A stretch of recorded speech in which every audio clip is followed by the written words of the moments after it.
당신은 평생 성실하게 살아왔습니다. 새벽같이 일어나 출근했고 야근을 마다하지 않았으며 주말에도 일했습니다. 월급의 절반을 저축했고 은행이 권하는 상품에 가입했으며 증권사가 추천하는 주식을 샀습니다. 정부를 믿었고 전문가를 신뢰했으며 대기업은 망하지 않을 것이라 확신했습니다. 그런데 왜 당신은 지금 가난합니까? 왜 당신의 통장 잔고는 10년 전보다 늘지 않았습니까? 왜 당신은 노후가 불안합니까? 이것은 당신의 잘못이 아닙니다. 당신이 게을렀던 것도 아니고 당신이 무능했던 것도 아닙니다. 당신은 단지 속았을 뿐입니다. 당신이 평생 믿어온 시스템이, 당신이 신뢰했던 상식이, 당신이 의지했던 전문가가 모두 당신을 배신했습니다. 그리고 그 배신은 지금 이 순간에도 계속되고 있습니다. 2026년 현재 대한민국 정부가 경제 부양을 위해 풀어놓은 돈의 규모는 50조 원이 넘습니다. 50조 원. 이 돈은 어디로 갔습니까? 당신의 주머니로 왔습니까? 당신의 예금 이자가 올랐습니까? 당신의 연금이 늘어났습니까? 아닙니다. 이 돈은 이미 길목을 장악한 자들에게로 흘러갔습니다. 반도체 공장을 짓는 건설사, 정부 사업을 따내는 대기업, 그 대기업에 자금을 대출해주는 은행, 그리고 그 혜택을 미리 알고 주식을 산 내부자들. 당신은 그저 물가 상승이라는 보이지 않는 세금만 내고 있을 뿐입니다. 쌀값이 올랐습니다. 전기요금이 올랐습니다.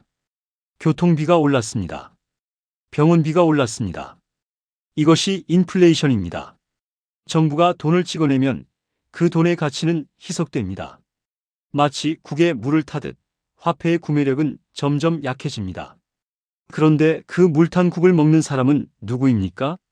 당신입니다. 길목을 장악한 자들은 이미 진한 국물을 다 먹고 난 뒤입니다. 이것이 당신이 평생 믿어온 낙수 효과의 실체입니다. 경제학 교과서는 말했습니다.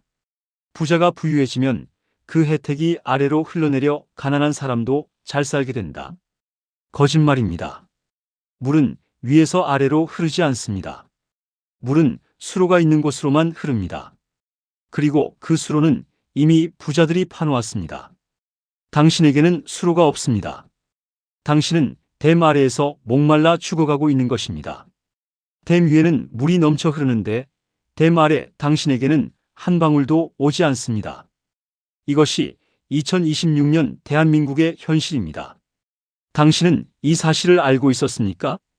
아니, 알았다 하더라도 어떻게 해야 할지 몰랐을 것입니다. 왜냐하면 아무도 가르쳐 주지 않았기 때문입니다. 학교에서도, 회사에서도, 은행에서도, 증권사에서도 그들은 당신에게 열심히 일하고 저축하고 분산 투자하라고만 말했습니다. 그것이 안전한 길이라고, 그것이 정답이라고 말했습니다. 하지만 그것은 정답이 아니었습니다. 그것은 당신을 가난하게 만드는 함정이었습니다. 이제 그 함정에서 빠져나와야 합니다. 이제 진실을 직시해야 합니다. 이제 배신당하지 않는 방법을 배워야 합니다. 당신은 은행을 신뢰합니까? 당신은 은행이 당신의 돈을 지켜준다고 믿습니까? 틀렸습니다.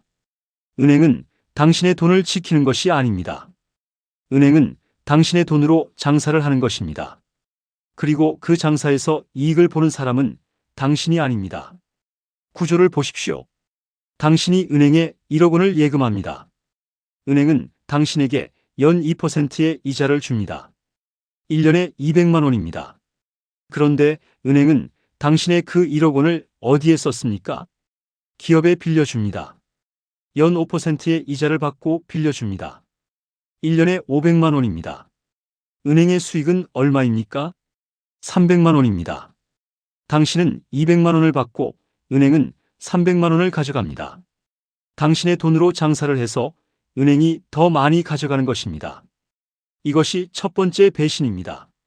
하지만 더 큰 배신이 숨어 있습니다. 물가 상승률입니다. 2026년 현재 공식 물가 상승률은 연 3.5%입니다. 하지만 체감 물가 상승률은 훨씬 높습니다.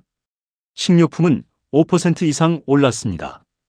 외식비는 7% 이상 올랐습니다. 교통비는 6% 이상 올랐습니다. 병원비는 8% 이상 올랐습니다. 시니어가 주로 쓰는 항목들의 물가 상승률은 평균 6%가 넘습니다. 당신은 은행에서 2%를 받고 있습니다. 실질적으로 당신은 매년 4%씩 가난해지고 있는 것입니다. 1억 원을 예금했습니다. 1년 후 당신은 1억 200만 원을 갖게 됩니다. 숫자는 늘었습니다. 하지만 그 돈으로 살 수 있는 것은 얼마나 됩니까? 1년 전에 9,600만 원어치밖에 사지 못합니다. 당신은 400만 원을 잃은 것입니다. 10년이 지나면 어떻게 됩니까? 단순 계산으로 당신의 1억 원은 구매력 기준으로 약 6,700만 원으로 줄어듭니다. 3,300만 원이 증발한 것입니다. 은행은 이것을 말해주지 않습니다. 오히려 안전합니다. 원금 보장입니다. 예금자 보호가 됩니다라고 말합니다. 원금 보장? 액면가는 보장되지만 구매력은 보장되지 않습니다. 1억 원은 10년 후에도 1억 원입니다.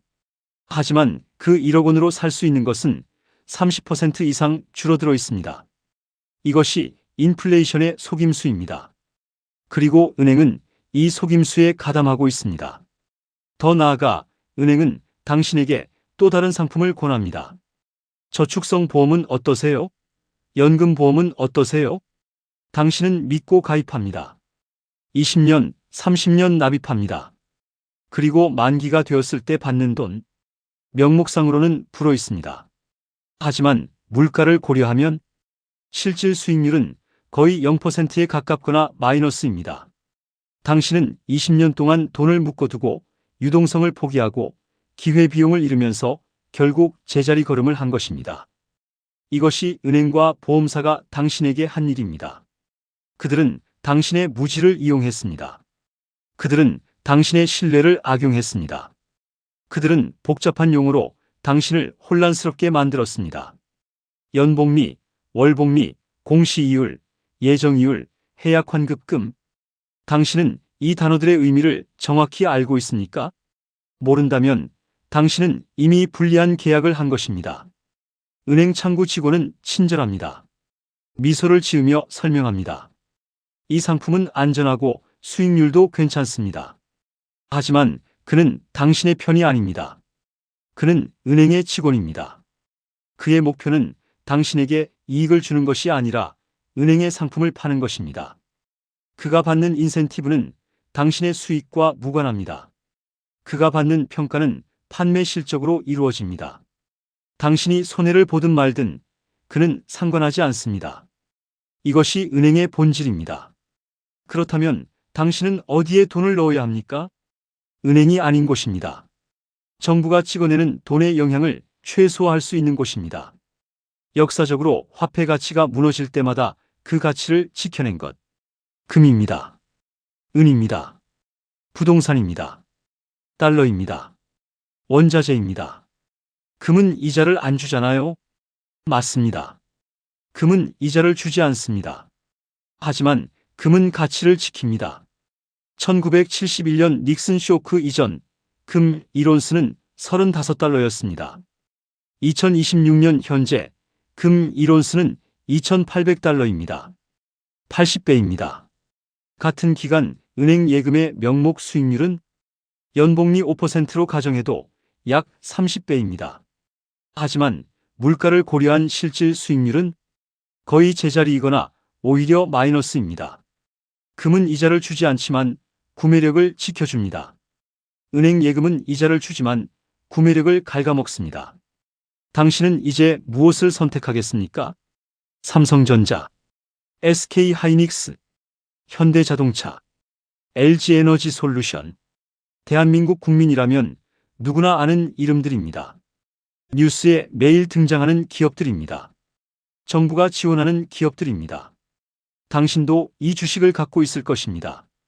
당신의 퇴직연금 계좌에도 이 주식들이 들어있을 것입니다. 대기업이니까 안전하다. 정부가 지원하니까 망하지 않는다.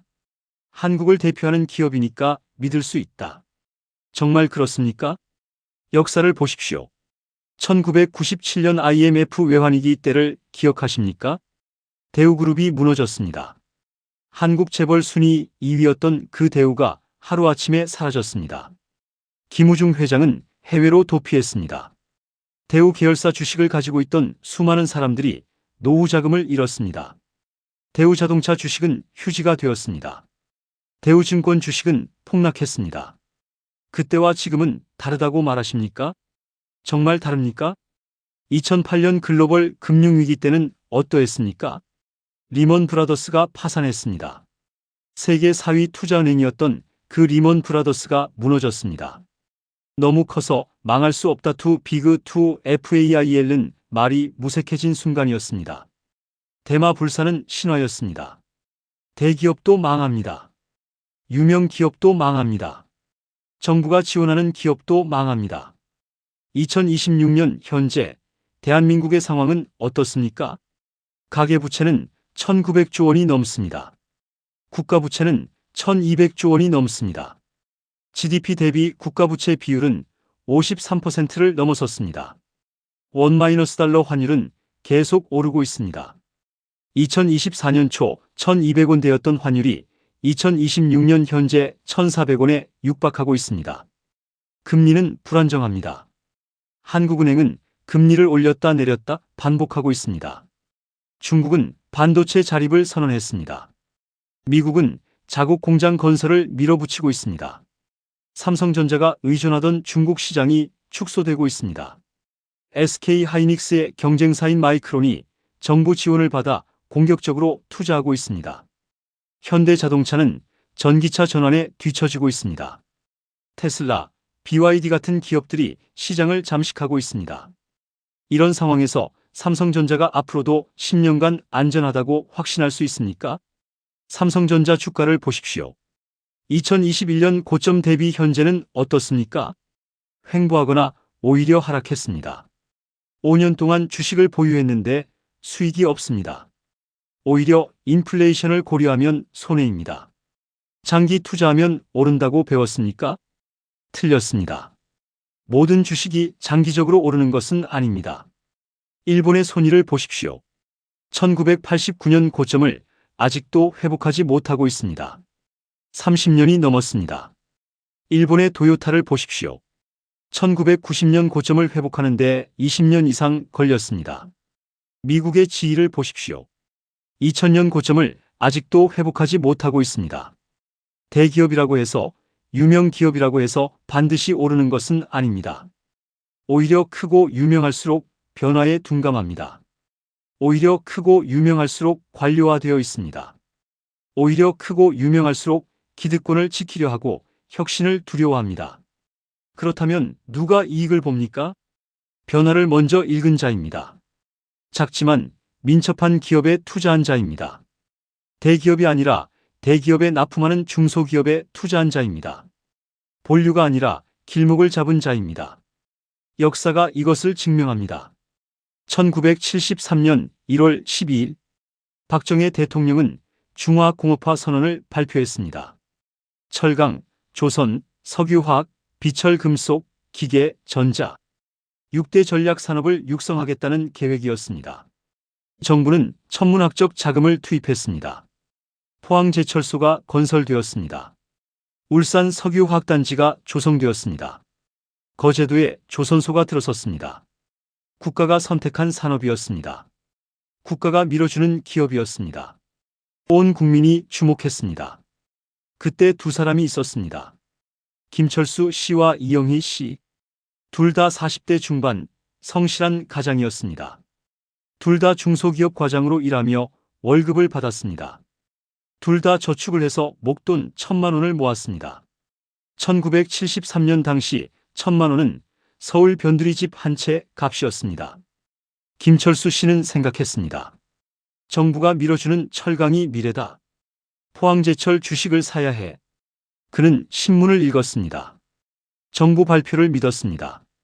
전문가의 의견을 따랐습니다. 포항제철은 국가기관 산업이다. 절대 망하지 않는다. 김철수 씨는 1000만 원 전액을 포항제철 주식에 투자했습니다. 이영희 씨는 달랐습니다. 그는 신문을 읽으면서 다르게 생각했습니다. 포항에 제철소가 들어선다. 그럼 그곳에 무엇이 필요할까? 철강소를 짓는 데는 수만 명의 인력이 필요합니다. 그 인력은 어디서 잡니까? 숙박시설이 필요합니다. 그 인력은 무엇을 먹습니까? 식당이 필요합니다. 철강소가 가동되면 무엇이 필요합니까? 원자재를 운송할 차량이 필요합니다. 그 차량을 정비할 정비소가 필요합니다. 공장 설비를 유지 보수할 기계 공구상이 필요합니다. 근로자들의 가족이 함께 오면 학교가 필요합니다. 병원이 필요합니다. 시장이 필요합니다. 이영애 씨는 생각했습니다. 포항 제철소 주변의 땅을 사야겠다. 그는 포항으로 내려갔습니다. 제철소 예정지 주변을 돌아다녔습니다. 그리고 제철소에서 5km 떨어진 곳에 땅 300평을 샀습니다. 당시 평당 3만 원, 총 900만 원, 나머지 100만 원으로 그 땅 위에 작은 건물을 지었습니다. 10년이 흘렀습니다. 1983년 김철수 씨의 포항제철 주식은 얼마가 되었습니까? 약 1억 원이 되었습니다. 10배 수익이었습니다. 대단한 성공이었습니다. 김철수 씨는 자랑스러워했습니다. 내가 정부를 믿고 투자한 것이 옳았어. 하지만 이영희 씨의 땅은 얼마가 되었습니까? 평당 150만 원이 되었습니다. 300평이니 총 4억 5천만 원. 건물을 포함하면 5억 원이 넘었습니다. 50배 수익이었습니다. 왜 이런 차이가 났습니까? 김철수 씨는 본류를 샀습니다. 모두가 아는 것을 샀습니다. 정부가 발표한 것을 샀습니다. 신문에 나온 것을 샀습니다. 하지만 이영희 씨는 길목을 샀습니다. 아무도 주목하지 않는 것을 샀습니다. 하지만 반드시 필요한 것을 샀습니다. 본류는 누구나 압니다. 그래서 경쟁이 치열합니다. 그래서 가격이 이미 높습니다. 그래서 수익률이 제한적입니다. 하지만 길목은 보이지 않습니다. 그래서 경쟁이 없습니다. 그래서 가격이 아직 쌉니다. 그래서 수익률이 폭발적입니다. 더 중요한 것이 있습니다. 20년 후인 1993년 두 사람의 자산은 어떻게 되었습니까? 김철수 씨의 포항제철 주식은 약 3억 원이 되었습니다. 30배 수익이었습니다. 여전히 훌륭한 투자였습니다. 하지만 이영희 씨의 땅은 평당 500만 원이 넘었습니다. 총 15억 원이 넘었습니다. 150배 수익이었습니다. 그리고 이영희 씨는 그 땅을 팔지 않았습니다. 그 땅 위의 건물을 상가로 임대했습니다. 매월 임대료가 들어왔습니다. 그 임대료로 또 다른 투자를 했습니다. 김철수 씨의 주식은 팔기 전까지는 현금이 아니었습니다. 배당금도 얼마 되지 않았습니다. 하지만 이영희 씨의 부동산은 매월 현금 흐름을 만들어냈습니다. 이것이 본류와 길목의 차이입니다. 이것이 보이는 것과 보이지 않는 것의 차이입니다. 이것이 대중을 따르는 것과 흐름을 읽는 것의 차이입니다. 지금 2026년 똑같은 일이 벌어지고 있습니다. 정부는 반도체에 천문학적 돈을 쏟아붓고 있습니다. 용인, 평택, 이천의 반도체 클러스터가 조성되고 있습니다. 삼성전자는 300조 원을 투자한다고 발표했습니다. SK하이닉스는 120조 원을 투자한다고 발표했습니다. 모두가 이 주식을 사고 있습니다. 증권사는 추천하고 있습니다. 반도체는 미래 산업이다. 반드시 사야 한다. 당신도 샀습니까? 그렇다면 당신은 김철수 씨와 똑같은 선택을 하고 있는 것입니다. 본류를 사고 있는 것입니다. 10배 수익을 기대하며 만족하는 선택입니다. 하지만 이영애 씨처럼 생각하는 사람들은 다르게 움직이고 있습니다. 그들은 묻습니다. 반도체 공장이 들어서면 무엇이 필요한가? 첫째, 전력입니다. 반도체 공장은 엄청난 전력을 소비합니다. 삼성 평택 캠퍼스 하나가 소비하는 전력은 중소도시 하나의 전력 소비량과 맞먹습니다. 그렇다면 전력을 공급하는 기업은 한국전력입니까? 아닙니다. 한전은 공기업입니다. 주가 상승이 제한적입니다. 그보다는 발전 설비를 만드는 기업, 송전 설비를 만드는 기업, 전력 관리 시스템을 공급하는 기업, 이런 기업들이 진짜 수혜주입니다. 둘째, 냉각수입니다. 반도체 공장은 엄청난 양의 물을 사용합니다. 하루 수십만 톤의 물이 필요합니다. 그 물은 어디서 옵니까? 상수도입니까? 아닙니다. 정수 시설이 필요합니다. 폐수 처리 시설이 필요합니다. 물 관리 기업이 필요합니다. 이런 기업들을 찾았습니까? 셋째, 초정밀 부품입니다. 반도체를 만드는 장비는 ASML 같은 외국 기업이 독점하고 있습니다. 하지만 그 장비를 유지 보수하는 데 필요한 부품은 국내 중소기업이 납품하고 있습니다. 진공 펌프, 정밀 밸브, 가스 공급 장치, 온도 조절 장치. 이런 부품을 만드는 기업들을 찾았습니까? 넷째, 물류입니다. 반도체 공장에서 생산된 제품은 전 세계로 운송됩니다. 공항 근처에 물류센터가 필요합니다. 특수 포장재가 필요합니다. 정밀 운송 서비스가 필요합니다. 이런 서비스를 제공하는 기업을 찾았습니까? 다섯째, 인력입니다. 반도체 공장에는 수만 명이 일합니다. 그들은 어디서 잡니까? 공장 근처에 원룸이 필요합니다. 기숙사가 필요합니다. 식당이 필요합니다. 편의점이 필요합니다. 병원이 필요합니다. 이런 것들이 있는 부동산을 매입했습니까? 이것들이 바로 2026년의 길목입니다. 삼성전자 주식을 사는 것이 아니라 삼성전자가 의존할 수밖에 없는 것들을 사는 것입니다. 본류가 아니라 수로를 사는 것입니다. 그렇다면 구체적으로 어떻게 찾습니까? 첫 번째 원칙은 돈이 흐르는 방향을 읽으십시오. 정부 예산안을 보십시오. 정부는 매년 예산안을 발표합니다. 어디에 돈을 쓸 것인지 공개합니다. 2026년 정부는 어디에 돈을 쓴다고 했습니까?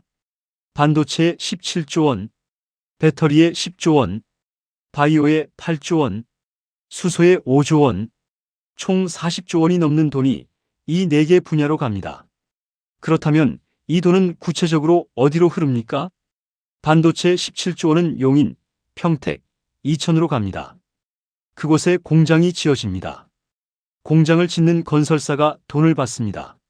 장비를 납품하는 기업이 돈을 받습니다. 그 지역의 땅값이 오릅니다. 배터리 10조 원은 오창, 천안, 울산으로 갑니다. 그곳에 배터리 공장이 지어집니다. 양극재, 음극재, 전해액, 분리막을 만드는 기업이 돈을 받습니다. 그 지역의 부동산 수요가 증가합니다. 바이오 8조 원은 송도, 오송, 대구로 갑니다. 그곳에 바이오 클러스터가 조성됩니다. 임상시험 기관이 생깁니다. 연구 인력이 몰립니다. 오피스텔과 연구시설 수요가 증가합니다. 수소 5조 원은 창원, 포항, 광양으로 갑니다. 그곳에 수소 생산 기지가 만들어집니다. 수소 저장 탱크, 수소 운송 배관, 수소 충전소가 필요합니다. 이런 것들을 만드는 기업이 돈을 받습니다. 이것이 돈의 흐름입니다. 돈은 정부에서 대기업으로, 대기업에서 협력업체로, 협력업체에서 지역경제로 흐릅니다. 당신은 이 흐름에 어디에 서 있습니까? 대부분의 사람들은 정부 발표를 듣고 대기업 주식을 삽니다. 하지만 돈의 흐름을 읽는 사람들은 협력업체와 지역 부동산을 삽니다. 예를 들어보겠습니다. 정부가 용인에 반도체 클러스터를 조성한다고 발표했습니다. 대중은 삼성전자 주식을 삽니다. 하지만 영리한 투자자는 용인 근처의 소형 상가를 삽니다. 왜냐하면 반도체 공장 근로자들이 점심을 먹을 식당이 필요하기 때문입니다. 퇴근 후 술을 마실 호프집이 필요하기 때문입니다. 머리를 자를 미용실이 필요하기 때문입니다. 이런 상가의 임대료는 반도체 공장이 가동되면 2배, 3배로 오릅니다. 임대 수익률이 연 7%, 8%가 됩니다. 게다가 상가 가격 자체도 오릅니다. 이것이 길목 투자입니다. 원칙 2 대중이 모르는 것을 찾으십시오. 모두가 아는 것은 이미 가격에 반영되어 있습니다. 삼성전자는 누구나 압니다. 전 국민이 압니다. 외국인도 압니다. 그래서 이미 비쌉니다. PER이 높습니다. 추가 상승 여력이 제한적입니다. 하지만 삼성전자의 초정밀 밸브를 납품하는 중소기업은 아무도 모릅니다. 그 기업의 이름은 신문에 나오지 않습니다. 증권사 리포트에도 없습니다. 하지만 그 기업의 매출은 매년 20%씩 늘고 있습니다. 영업이익률은 15%가 넘습니다. 삼성전자가 반도체 공장을 증설할 때마다 이 기업의 주문이 늘어납니다. 이런 기업을 어떻게 찾습니까? 재무제표를 보십시오. 전자공시 시스템에 들어가십시오. 상장 기업의 재무제표가 모두 공개되어 있습니다. 검색 기능을 사용하십시오. 반도체, 부품, 납품이라는 키워드로 검색하십시오. 그리고 재무제표를 보십시오. 매출이 꾸준히 늘고 있습니까? 영업이익률이 10% 이상입니까? 부채 비율이 100% 이하입니까? 현금 흐름이 양호합니까? 대기업 매출 비중이 높습니까? 이런 조건을 만족하는 기업을 찾으십시오. 그리고 사십시오. 지금 당장 주가가 오르지 않아도 괜찮습니다. 3년, 5년을 기다리십시오. 반드시 오릅니다. 왜냐하면 그 기업의 본질적 가치가 커지고 있기 때문입니다. 이것이 가치 투자입니다. 이것이 워런 버핏이 한 투자입니다. 버핏은 코카콜라를 샀습니까? 샀습니다. 하지만 그가 산 시기는 언제였습니까? 1988년입니다. 그때 코카콜라는 이미 유명한 기업이었습니다. 하지만 주가는 저평가되어 있었습니다. 버핏은 그것을 보고 샀습니다. 그리고 지금까지 보유하고 있습니다. 그의 수익률은 2000%가 넘습니다. 이것이 진짜 투자입니다. 단기 시세 차익을 노리는 것이 아닙니다. 장기적으로 가치가 커지는 기업을 사서 보유하는 것입니다. 세 번째 원칙은 필수재를 확보하십시오. 경제가 무너질 때 가장 먼저 버려지는 것은 무엇입니까? 사치품입니다. 명품 가방, 고급 자동차, 해외여행, 고가 전자제품. 경기가 나빠지면 사람들은 이런 것들부터 구매를 줄입니다. 하지만 끝까지 필요한 것은 무엇입니까? 식량입니다. 에너지입니다. 주거입니다. 의료입니다. 사람은 먹어야 살고, 따뜻해야 살고, 잘 곳이 있어야 살고, 아프면 치료받아야 합니다. 이것들은 경기가 나빠도 수요가 줄어들지 않습니다. 오히려 늘어날 수도 있습니다. 예를 들어 식량을 보십시오. 쌀, 밀, 옥수수, 콩. 이것들의 가격은 어떻게 움직입니까? 장기적으로 오릅니다. 왜냐하면 인구는 늘어나는데 경작지는 제한되어 있기 때문입니다. 게다가 기후변화로 인해 작황이 불안정합니다.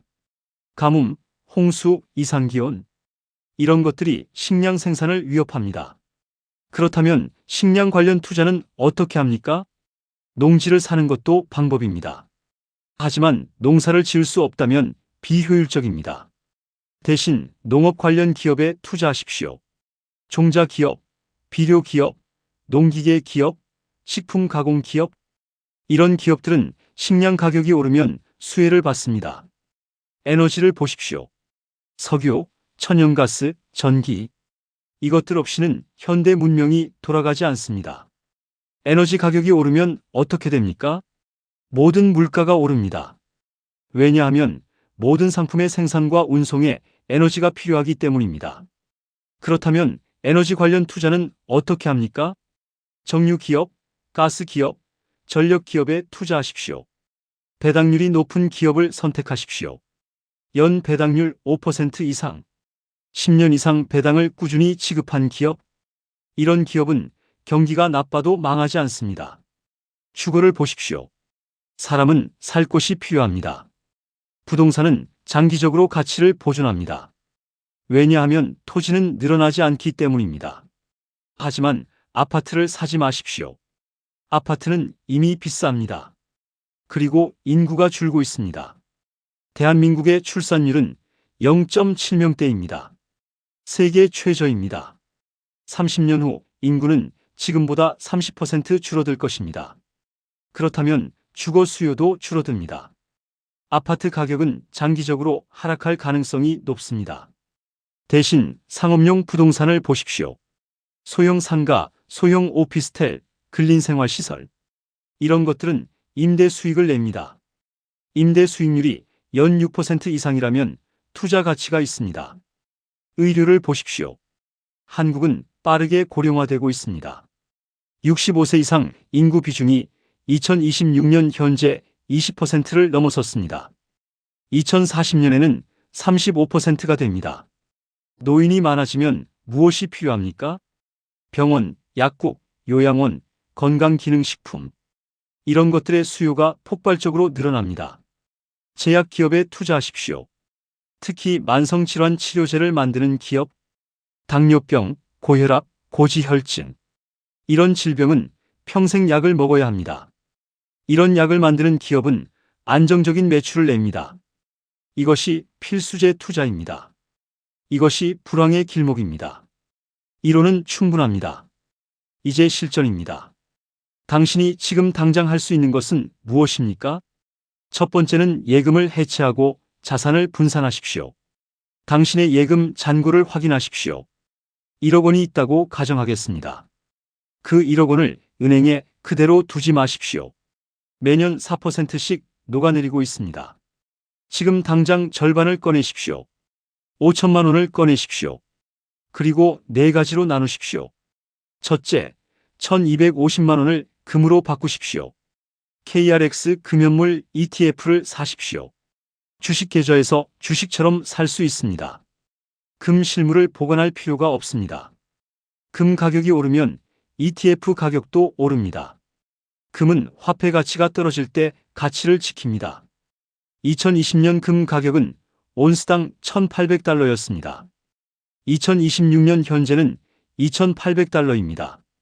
55% 올랐습니다. 같은 기간 원화 가치는 달러 대비 20% 떨어졌습니다. 금을 가진 사람은 구매력을 지켰습니다. 원화만 가진 사람은 구매력을 잃었습니다. 둘째, 1250만 원을 달러로 바꾸십시오. 환율이 1400원이라면 약 9000달러가 됩니다. 달러 예금 계좌를 만드십시오. 은행에 가면 만들 수 있습니다. 왜 달러를 사야 합니까? 한국 경제는 수출 의존도가 높습니다. 미국 경제가 흔들리면 한국 경제도 흔들립니다. 원화 가치도 흔들립니다. 하지만 달러는 기축 통화입니다. 전 세계가 달러를 사용합니다. 달러는 상대적으로 안전합니다. 게다가 환율이 오르면 당신의 자산도 오릅니다. 지금 환율이 1,400원입니다. 2년 후 환율이 1,600원이 되면 당신의 9,000달러는 원화로 1,440만 원이 됩니다. 190만 원이 늘어난 것입니다. 이것이 환해지입니다. 셋째, 1,250만 원을 배당주에 넣으십시오. 연 배당률 4% 이상, 10년 이상 배당을 꾸준히 준 기업, 재무 건전성이 양호한 기업, 예를 들어 한국전력, KT, SK텔레콤, LG유플러스. 이런 기업들은 배당률이 4에서 6%입니다. 은행 이자 2%보다 훨씬 높습니다. 게다가 주가도 장기적으로 오릅니다. 배당금은 재투자하십시오. 복리 효과를 누리십시오. 10년 후 당신의 자산은 2배 이상이 될 것입니다. 넷째, 1250만 원은 현금으로 보유하십시오. 왜 현금을 보유합니까? 기회를 잡기 위해서입니다. 주식시장이 폭락할 때가 옵니다. 부동산 시장이 침체될 때가 옵니다. 그때가 매수 기회입니다. 하지만 그때 현금이 없으면 기회를 놓칩니다. 현금은 옵션입니다. 현금은 기회를 기다리는 무기입니다. 나머지 5천만 원은 은행에 두십시오. 생활비로 쓰십시오. 비상금으로 쓰십시오. 이렇게 자산을 분산하면 위험이 줄어듭니다. 한 곳이 손해를 봐도 다른 곳이 보상합니다. 이것이 자산 배분입니다. 두 번째는 길목 부동산을 찾으십시오.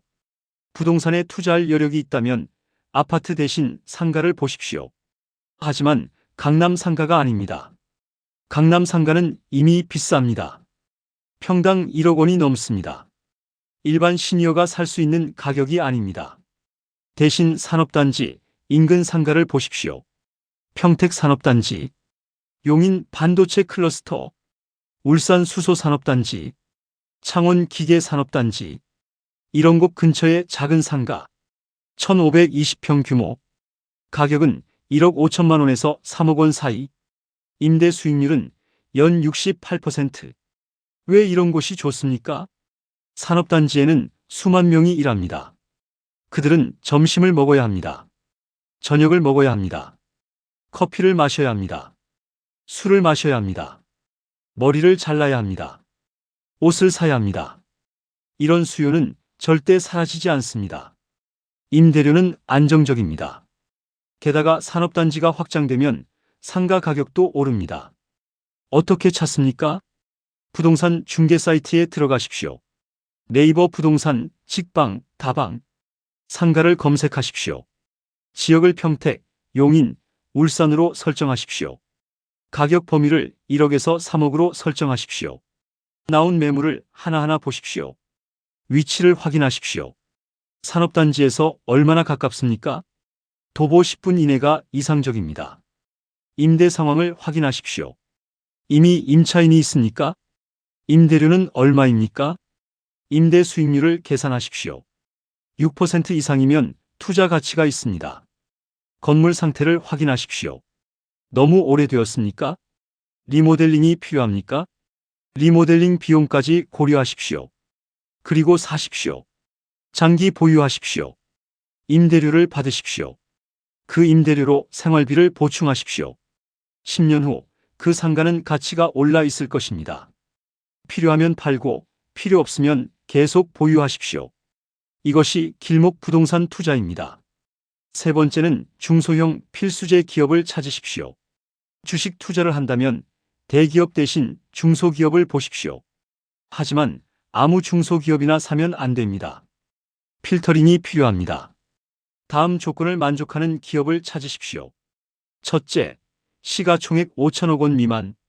시가총액이 작을수록 성장 여력이 큽니다. 대기업은 이미 크기 때문에 2배, 3배 성장하기 어렵습니다. 하지만 중소기업은 2배, 3배 성장이 가능합니다. 둘째, 매출 성장률 연 10% 이상. 최근 3년간 매출이 꾸준히 늘고 있어야 합니다. 매출이 정체되어 있으면 성장성이 없는 것입니다. 셋째, 영업이익률 10% 이상. 영업이익률이 높다는 것은 경쟁력이 있다는 의미입니다. 가격 결정력이 있다는 의미입니다. 원가를 통제할 수 있다는 의미입니다. 넷째, 부채 비율 100% 이하. 부채가 많으면 금리 상승에 취약합니다. 경기 침체에 취약합니다. 부채가 적은 기업이 안전합니다. 다섯째, 대기업 납품 비중이 높아야 합니다. 삼성, SK, 현대, LG 같은 대기업에 납품하는 기업. 대기업이 성장하면 이 기업도 성장합니다. 대기업이 주문을 늘리면 이 기업도 매출이 늘어납니다. 어떻게 찾습니까? 전자공시 시스템에 들어가십시오. 사업보고서를 검색하십시오. 주요 매출처를 확인하십시오. 삼성전자, SK하이닉스, 현대차가 고객사로 있습니까? 있다면 좋은 신호입니다. 재무제표를 확인하십시오. 매출액, 영업이익, 순이익, 부채 비율. 숫자를 보십시오. 3년치를 비교하십시오. 추세를 보십시오. 좋아지고 있습니까? 나빠지고 있습니까? 좋아지고 있다면 매수 후보입니다. 최소 3개 기업을 찾으십시오. 각각에 500만 원씩 투자하십시오. 총 1,500만 원입니다. 그리고 3년을 기다리십시오. 매일 주가를 보지 마십시오. 분기마다 실적을 확인하십시오. 실적이 좋아지고 있습니까? 그렇다면 보유하십시오. 실적이 나빠지고 있습니까? 이유를 확인하십시오. 일시적인 것입니까? 구조적인 것입니까? 구조적이라면 파십시오. 일시적이라면 보유하십시오. 3년 후 당신의 1,500만 원은 3,000만 원이 되어 있을 것입니다. 이것이 가치 투자입니다. 이것이 길목 투자입니다. 시간은 기다려주지 않습니다. 기회는 영원하지 않습니다. 지금 이 순간에도 누군가는 움직이고 있습니다. 길목을 사고 있습니다. 수로를 파고 있습니다. 5년 후 그들은 부자가 되어 있을 것입니다. 그런데 당신은 5년 후에도 여전히 은행 예금만 바라보고 있을 것입니까? 이자가 너무 낮다고 불평하면서도 아무것도 하지 않을 것입니까? 주식은 위험하다고 말하면서도 삼성전자만 바라볼 것입니까? 부동산은 너무 비싸다고 말하면서도 강남 아파트만 보고 있을 것입니까? 그렇다면 당신은 5년 후에도 가난합니다. 아니, 더 가난해져 있을 것입니다. 왜냐하면 인플레이션은 멈추지 않기 때문입니다. 정부는 계속 돈을 찍어낼 것입니다. 그 돈은 계속 길목을 장악한 자들에게로 흘러갈 것입니다. 당신은 계속 물가 상승이라는 세금만 낼 것입니다. 이것이 미래입니다. 바꾸고 싶습니까? 그렇다면 지금 움직이십시오. 오늘 당장 은행에 가십시오. 예금을 해체하십시오. 금을 사십시오. 달러를 사십시오. 배당주를 사십시오. 오늘 당장 부동산 사이트에 들어가십시오. 산업단지 근처 상가를 검색하십시오. 직접 가서 보십시오. 발로 뛰십시오. 오늘 당장 전자공시 시스템에 들어가십시오. 중소기업 재무제표를 보십시오. 좋은 기업을 찾으십시오. 증권 계좌를 열고 사십시오. 나는 늙었어. 이제 투자할 나이가 아니야. 이렇게 생각하십니까? 틀렸습니다. 당신은 아직 20년, 30년을 더 살 것입니다. 그 20년, 30년을 가난하게 살 것입니까? 아니면 여유롭게 살 것입니까? 선택은 지금 하는 것입니다. 나는 돈이 없어. 투자할 여력이 없어. 이렇게 생각하십니까? 틀렸습니다. 500만 원만 있어도 투자할 수 있습니다. 300만 원만 있어도 할 수 있습니다. 100만 원으로도 시작할 수 있습니다. 중요한 것은 금액이 아닙니다. 중요한 것은 방향입니다. 올바른 방향으로 작은 걸음을 내딛는 것이 잘못된 방향으로 큰 걸음을 내딛는 것보다 낫습니다. 나는 잘 모르겠어. 전문가에게 맡기는 게 낫지 않을까? 이렇게 생각하십니까? 조심하십시오. 전문가는 당신의 편이 아닙니다. 은행 직원은 은행의 이익을 위해 일합니다. 증권사 직원은 증권사의 이익을 위해 일합니다. 자산관리사는 수수료를 위해 일합니다. 그들이 추천하는 상품은 당신에게 최선이 아니라 그들에게 최선인 경우가 많습니다. 당신의 돈은 당신이 직접 관리해야 합니다. 공부하십시오. 배우십시오. 시간을 투자하십시오. 책을 읽으십시오. 유튜브를 보십시오. 전자공시를 보십시오. 처음에는 어렵습니다. 용어가 낯섭니다. 숫자가 복잡합니다. 하지만 계속하면 익숙해집니다. 3개월만 공부하면 기본은 알게 됩니다. 6개월만 공부하면 스스로 판단할 수 있게 됩니다. 1년만 공부하면 전문가보다 나은 판단을 할 수 있습니다. 왜냐하면 당신은 당신의 돈에 가장 관심이 많기 때문입니다. 당신은 평생 성실하게 살아왔습니다. 새벽부터 밤늦게까지 일했습니다. 가족을 위해 희생했습니다. 자녀를 교육시켰습니다. 빚을 지지 않으려 노력했습니다. 저축했습니다. 그 성실함은 존경받아 마땅합니다. 그 노력은 인정받아야 합니다. 하지만 성실함만으로는 부족합니다. 방향이 중요합니다. 성실하게 틀린 방향으로 가면 당신은 성실하게 가난해질 뿐입니다. 이것이 지난 30년간 한국 시니어들에게 일어난 일입니다. 당신들은 성실했습니다. 하지만 시스템은 당신들을 배신했습니다. 은행은 당신의 돈을 지켜주지 않았습니다. 오히려 당신의 돈으로 장사를 했습니다. 정부는 당신을 보호하지 않았습니다. 오히려 당신의 구매력을 희석시켰습니다. 대기업은 당신에게 혜택을 주지 않았습니다. 오히려 길목을 장악한 자들에게만 혜택을 주었습니다. 전문가는 당신에게 진실을 말하지 않았습니다. 오히려 자신들의 이익을 위해 상품을 팔았습니다. 이것이 현실입니다. 냉혹한 현실입니다. 하지만 이제 당신은 알게 되었습니다. 구조를 알게 되었습니다. 흐름을 알게 되었습니다. 방법을 알게 되었습니다. 이제 선택은 당신의 몫입니다. 계속 당할 것입니까? 아니면 방향을 바꿀 것입니까? 계속 은행 예금만 믿을 것입니까? 아니면 자산을 분산할 것입니까? 계속 대기업 주식만 바라볼 것입니까? 아니면 길목을 찾을 것입니까? 계속 전문가에게만 의지할 것입니까? 아니면 스스로 공부할 것입니까? 2026년 지금 당신이 믿고 있는 것들을 다시 점검하십시오. 은행은 안전합니까?